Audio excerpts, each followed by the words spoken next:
ninkii kala saar lahow ninkii kala sooc wadow ninkii si xun u fakaro aday talada ku sheegto sidaad moodaysa maahe warooy Soomaali baa leh mid waxaan leeyahay madaxda gobolada waqooyi ee Somaliland ee uu ugu horeeyo madaxweyne Cabdiraxmaan Cirro shacabka gobolada waqooyi jihad qaldan ha u riixina hana u horseedina masiir mugdi ah xandaabkooda goboleed iyo kooda qoyskooda soo jireenka ahna ha ka horkeenina walaalayaal meeshaas wado lama hadiyo idinkama jirto ee ha u jeesanina waxaan mar kale ku celinayaa oo aan xasuusinayaa walaalaha waqooyiga Soomaaliya iyo caalamkaba in mowqifka dawladda Soomaaliya aanay wax iska bedelin iskana bedeli doonin kaasoo ahaana doona in wada hadal macno leh lala galo maamulka Somaliland si midnimada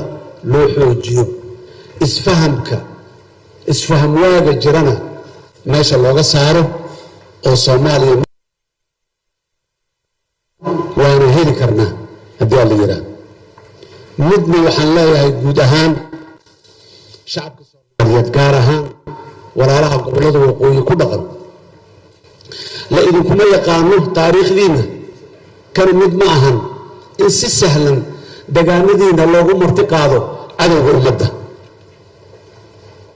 aaway taariikhdii awowayaashii ugu diideen cadowgu inuu ilmo ku dhalo dhulkiina iska daa inuu si sahlan oo doqon magarata ah oo ku soo dego dalka walaalaha waqooyigu maanta waxaad haysataan fursad iyo awood aad ku diidaan in la soo dego dalkiina laakiin ogaada berri ma haysan doontaan fursaddaas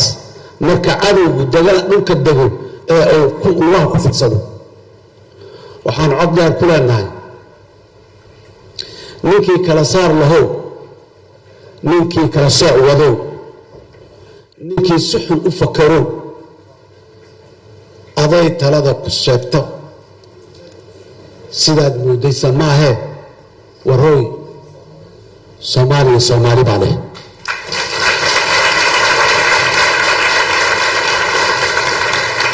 ugu dambeyntii Soomaaliya waxaa ka go'an inay qaado tallaabo kasta oo diblomaasiyadeed iyo qaanuun oo lagama maarmaan ah si ay u difaacdo madax bannaanideeda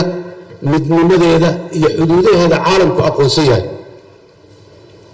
gabagabadii iyo gunaanadkii waxaan walaalaha xusuusinayaa dhammaan oo aan leeyahay adinka oo wada og dhammaan shacabka Soomaaliyeedna uu yaqaano dhawaaqa iyo hadaaqa